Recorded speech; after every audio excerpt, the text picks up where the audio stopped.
Welcome to the Three Martini Lunch. Grab a stool next to Greg Columbus of Radio America and Jim Garrity of National Review. Three martinis coming up. So glad you're with us for the Wednesday edition of the Three Martini Lunch. We have bad, and crazy martinis for you today. And we're brought to you again by Ernest. And Jim, last Wednesday, of course, was a complete disaster up on Capitol Hill. But today it's major political fighting as the debate goes on over impeachment in the House of Representatives for President Trump. It would be the second impeachment. But Mitch McConnell, there are rumors that he would be open to voting to convict. However, as we mentioned just a day or two ago, it looks like, according to the Senate calendar, things wouldn't even start over there until basically Biden's inauguration day. So it really would be all about him not being able to run again, ultimately. But, Jim, what we're seeing here now, of course, is a deeply fractured Republican Party. And when Democrats are about to control everything in Washington, that's a really bad thing. And even looking forward to what would normally be a fairly favorable midterm election environment, usually, that's not looking very promising when the party is deeply split. And the party's deeply split because you have those like Liz Cheney, like Mitch McConnell, it would appear, and other Republicans saying, look, Trump is now beyond damaged goods. You've got to move on. We have to separate ourselves. Now's the time to do it. And then you have others, of course, pointing out that we don't know what percentage of that 75 million vote tally for Trump this year was people who are more loyal to Trump than the party. But you're seeing it among members in Congress as well who are apoplectic about the Republicans who are likely to vote for impeachment here based on their statements of the past 24 hours. So, Jim, assuming Trump, whether it's because he's back on social media maybe, or just very active still in politics, is going to try to put a thumb on the scale in 2022. This divide is not going to evaporate just because he's not president anymore. There are deep fissures, either, depending on how you describe it, within the Republican Party or among people who are inclined, at least recently, to vote Republican. And I'm not sure right now how that gets resolved. And the only people who benefit, at least in the very short term, are Democrats. Yeah, I've been chewing this over, day by day since last Wednesday, Greg. And you listen to people who are bigger supporters of Donald Trump than I am, not a particularly high bar to clear. And you listen to them and they say things like, where was this outrage about a protest turning violent in last summer, the George Floyd and Black Lives Matter protests that turned into riots and arson and assaults and things like that? They talk a lot about hypocrisy. They talk a lot about social media cracking down, Twitter kicking Trump off and things like that. And their arguments about hypocrisy are fair. Their assessment that a lot of Democratic lawmakers were eager to make excuse, a lot of folks in the media were eager to make excuse. That's all perfectly, perfectly valid. But the problem is I don't think the hypocrisy of the other side gives you an excuse to be hypocritical on your side.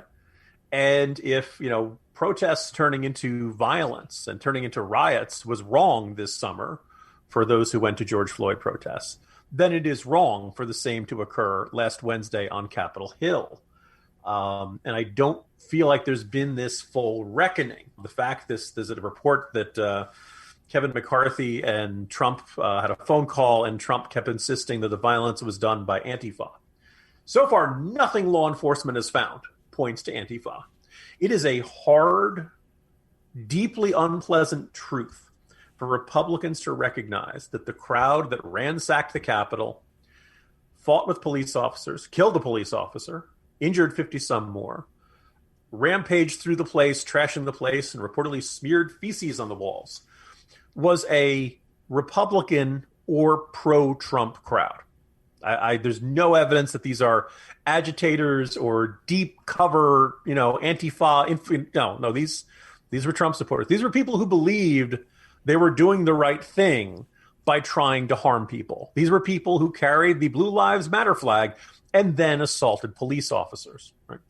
These are lost souls in this crowd, and they are lost in part because of, I think you can point the finger at President Trump. I think you can point the finger at a lot of Republican lawmakers who either said and believed or said and did not believe, but felt the need to say anyway that the presidential election results were in dispute or unclear, or that voter fraud could have occurred on a scale to not make Joe Biden the president of the United States.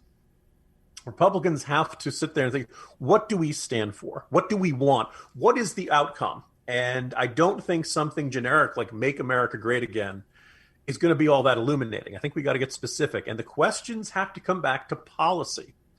I can think back to when Ben Carson chose to run for president back in the 2016 cycle. And he said he wanted to become president because he wanted to change the culture.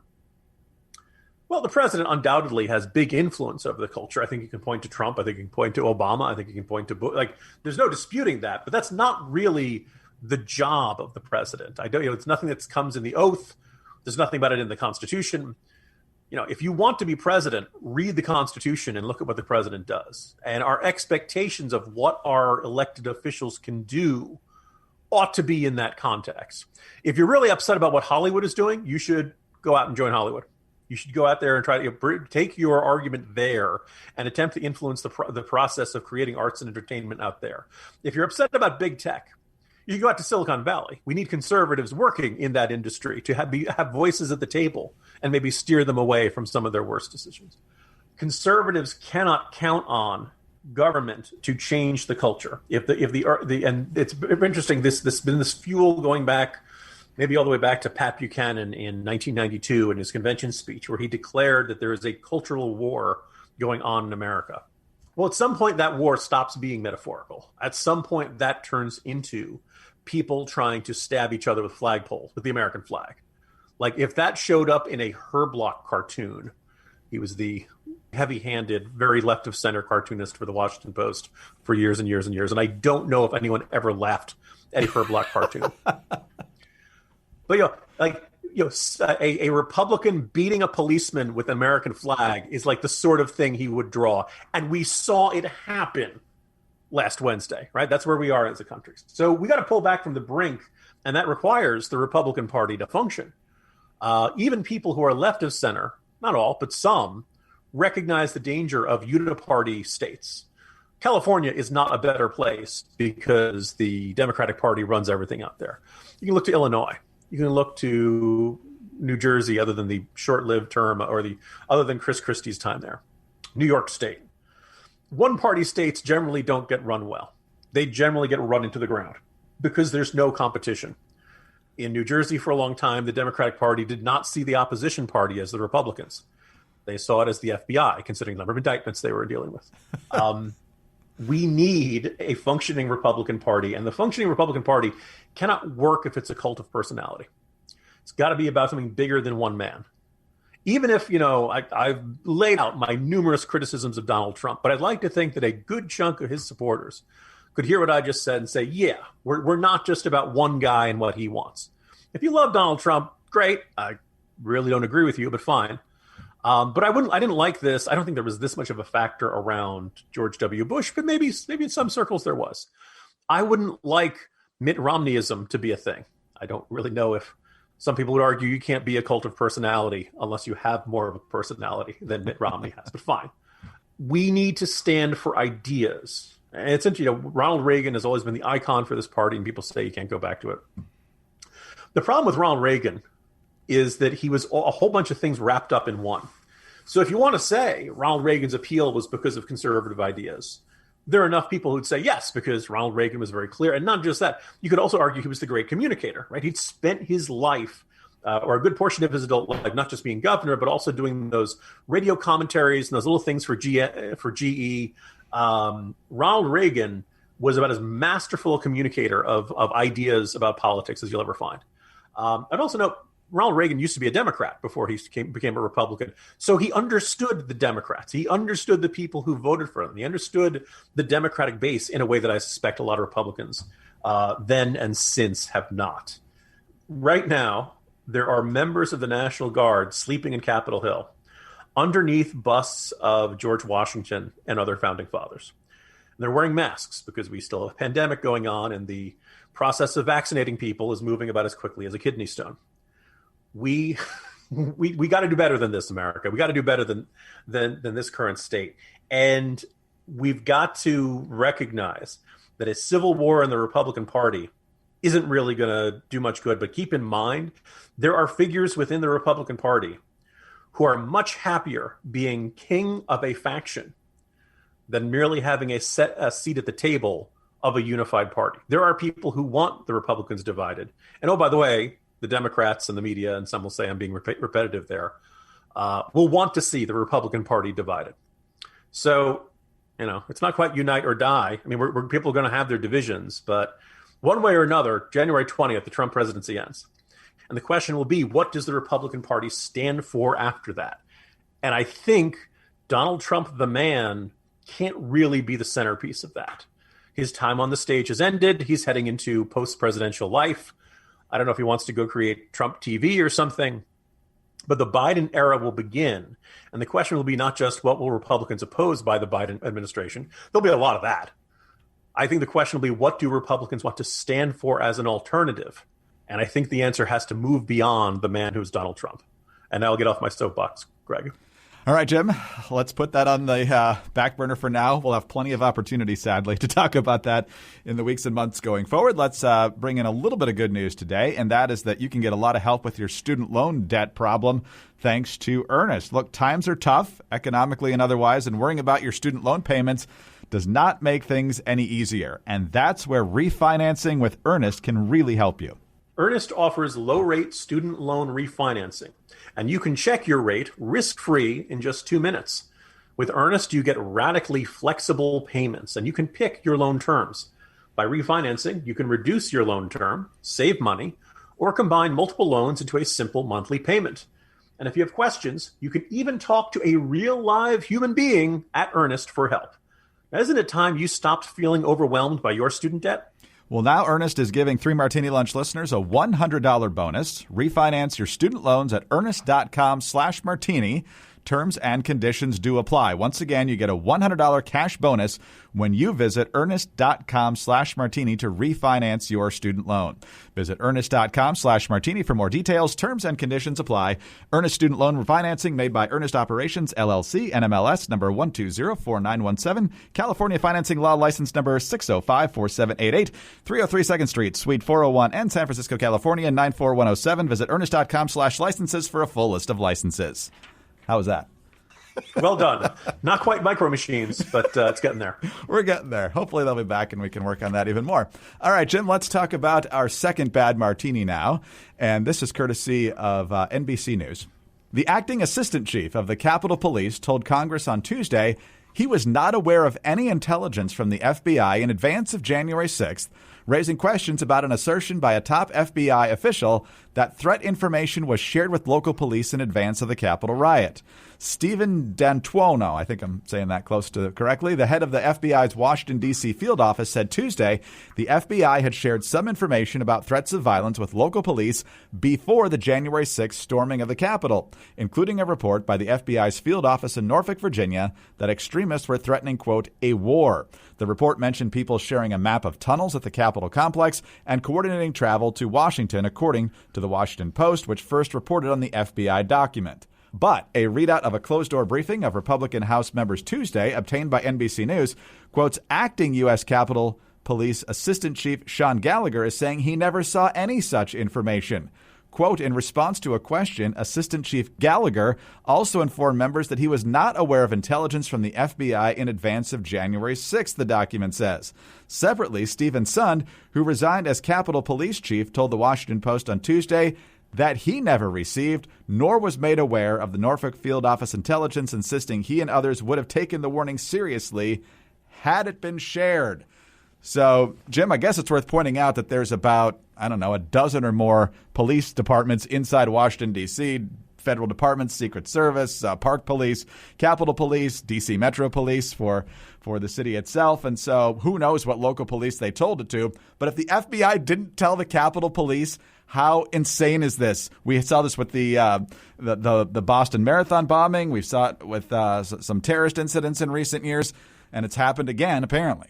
It seems like every time a terrible terror attack or mass shooting or some other utterly horrific event occurs, questions come up in the aftermath, and we learn that someone somewhere had given some warning, generally to law enforcement. And as I pointed out, if you, God forbid, you think someone is likely to try to do something to harm people, don't tell school administrators, don't tell your company's HR office. The only people who can intervene and take away guns or properly investigate it is law enforcement. But time after 9/11, a whole bunch of terror attacks. Greg, our most famous segment on this show is you and I laughing because otherwise we would be crying with the word that Disney security had done more about the Orlando Pulse nightclub shooter than the FBI did. And that's our infamous Disney CTU segment. We laugh because this is kind of outrageous. Like, these people are designed to protect us. But as you rattle through all the different police agencies that have some jurisdiction and some portion of responsibility for protecting portions of Washington, D.C., you can start to understand how, one agency might get informed and not the other, and they might not necessarily share. We remember the post 9/11 arguments about the stovepiping of information through organizations. And what's more, I have a sneaking suspicion. Remember how often in the era of let's say the height of the war on terror, we heard about terrorist chatter. Now, some people I know hate that term because it kind of makes it sound like water cooler conversations somewhere at ISIS headquarters or something. And what there usually is monitoring chat rooms that are run by Islamist groups and these types of extremist groups. And these guys talk all the time. And they're all braggarts, and they're all going on about the big things they're going to do and all that kind of stuff. And some of this is because they genuinely intend to do it, but they haven't figured out how to do it. Some of it is because, no, this is a real deal. Some of this is just, BSing each other. And I suspect some of the stuff might be to try, the suspicion that someone's monitoring their communications and they want to freak people out. It may well even be probing to see what kind of comments cause a change in security reaction and others. I don't doubt that cops at every level have a very tough job. If Merrick Garland, who's stepping into the Attorney General position, presuming the Senate confirms him, I think pretty likely, this would be a terrific area for him to focus upon because we've just had too many examples of this. And look, and maybe what it is that if every field agency shared every piece of information that pointed to a potential threat or a potential attack, maybe it would clog the entire system. Maybe they're dealing with this sort of thing all the time. And this particular comment only looks significant in the aftermath now that we know that this one was real, hidden amongst God knows how much, nonsense chatter and chit-chat there was. Nonetheless, it is infuriating that this keeps happening over and over and over again. And it's horrific because we'd had a nice long stretch before, since we'd had a serious terror attack. And it seemed like this was getting better. And clearly in this case, it did not. And you kind of have to wonder, what is it reasonable to have expected the U.S. Capitol Police to have expected something worse to happen that day? Because judging by what we saw in these videos, it looks like they were prepared for a busy day. They were not prepared at all for thousands of people trying to rush the doors all at once. As with so many other aspects of what happened a week ago, still more questions than answers, but hopefully we'll get more answers soon. And if this turns out to be the case, not telling the Capitol Police might be one of the dumbest moves we've seen in a very long time. Hi, I'm Sarah Carter. On every edition of the Sarah Carter podcast, I say we're taking back the story, and that's exactly what we have to do. Whether it's the Russia hoax, the relentless attacks on President Trump, pretending Antifa doesn't exist, or covering up for the repressive Chinese government, the mainstream media isn't interested in the truth. It's up to us to uncover the truth and share it with others. Please join me in taking back the story on the Sarah Carter podcast. Subscribe on Apple, Spotify, or wherever you get your podcasts. All right, Jim, let's move on to our crazy martini, and we need a little levity here. There was a brief Twitter controversy yesterday that Chuck Norris was part of the insurrection against the U.S. government, the storming of Capitol Hill, because one guy who was part of the rally took a selfie with a guy who bore some resemblance to Chuck Norris. You can tell by the look on the other guy's face that he really thought it was Chuck Norris. He's got that kind of starstruck look on his face that people sometimes get where the celebrity's just kind of like, okay, I guess I'll take this picture.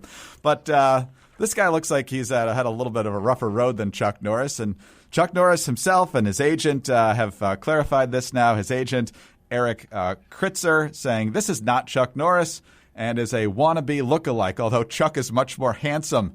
Chuck remains on his range in Texas, where he has been with his family. Not to be outdone, Chuck Norris himself, who for some reason is not verified on Twitter, Jim, I don't know what Twitter's Twitter's in enough trouble already right now, but they don't want a roundhouse kick from Chuck Norris. Twitter does not verify Chuck Norris.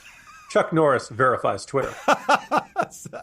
Very good point. So Chuck Norris says, I recently learned there was a Chuck Norris lookalike at the D.C. Capitol riots. It wasn't me, and I wasn't there. There's no room for violence of any kind in our society.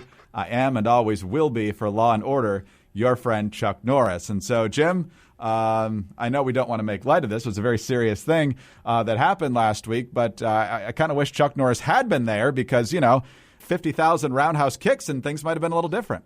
Craig, one roundhouse kick can stop 50,000 people. Let's be clear. He wouldn't have to do it twice. Secondly, if impersonating an officer can be a criminal offense, I'm starting to think impersonating Chuck Norris should be a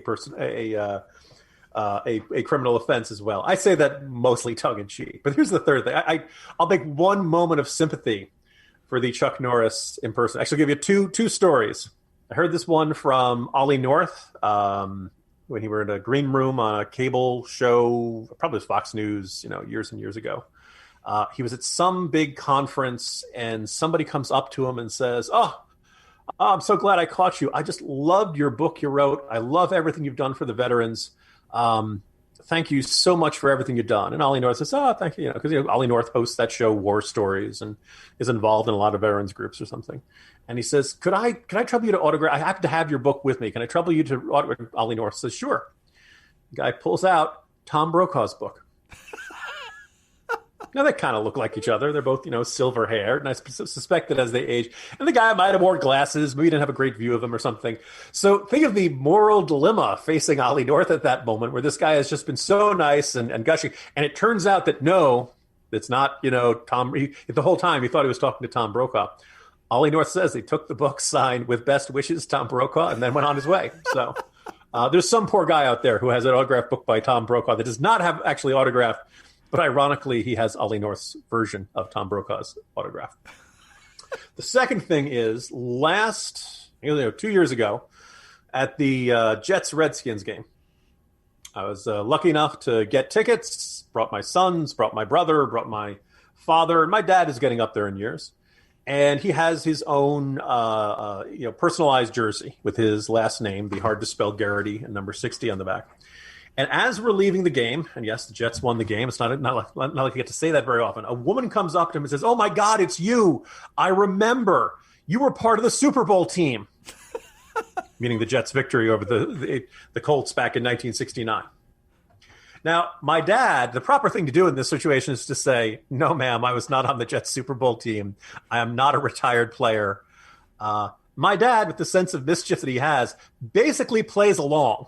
And I think she left the conversation believing that he was the long snapper on the New York Jets Super Bowl victory team of Super Bowl III.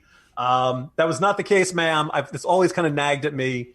On the other hand, when somebody mistakes you for a celebrity or somebody you're not, I can understand the temptation to play along and say, yes, like the guy used to say in those Bud Light commercials, "Yes, I am." That's fantastic. Hey, Jim, maybe it's just kept it from you. Didn't want you to feel the burden of that legacy. But no, he'd probably get dragged back into service. Yeah, well, maybe so. But, with the jersey number of 60, that's an offensive lineman number. That's perfect. Long snapper. Most people don't remember who that is. You can probably get away with that. Yeah. I remember a story from Michael Deaver, who, of course, was very close with Ronald Reagan. This was before Reagan became president. He was walking down the street, and somebody came up to him and said, "I know you. You're Ray Milland," who was in Dial M for Murder and a few other movies over the years. And can I have your autograph? And he signs it Ray Milland, just like Ollie North did. And Mike Deaver says, "Why did you sign Ray Milland?" He's like, "I know who I am. It doesn't matter." Maybe the right answer. There you go. Oh, man. But anyway, it's not just Chuck Norris who's had some issues in the last 24 hours. This is courtesy of page 6 of the New York Post, Jim. He'd rather live free. Bruce Willis was asked to leave a Los Angeles Rite Aid on Monday after he refused to wear a mask. The spy for page 6 says people inside the store became upset that Willis, 65, wasn't wearing a mask, despite having a bandana tied around his neck, which he could have easily pulled up. We're told the diehard star, who was photographed at the store without a mask on, walked away without making his purchase. He has now said it was a lapse of judgment, and since he did have the bandana, I'm not sure why he didn't, Jim, but I don't know if he was close to Century City. I don't know if there were Twinkies he was getting for Officer Powell, but nobody tells John McClane, I guess, what to do. Well, I just wish the woman had said, "Sir, attention, whoever you are, this lane is reserved for people wearing masks only." And he had responded, "No bleeping bleep, lady. Do I sound like I'm ordering a pizza?" Yeah, so. Come on, John McClane, wear a mask. You know, we all know you're smirking under it anyway. Good to end on a laugh. Jim, have a good day. See you tomorrow. See you tomorrow, Greg. Jim Garrity, National Review. I'm Greg Corombos, Radio America. Thanks for being with us today. Don't forget about getting some help for that student loan debt at earnest.com/martini. Also, subscribe to the 3 Martini Lunch podcast. We love your 5-star ratings and your kind reviews. Also, get us on those home devices. All you have to say is play 3 Martini Lunch podcast. Have a great day and join us again on Thursday for the next 3 Martini Lunch.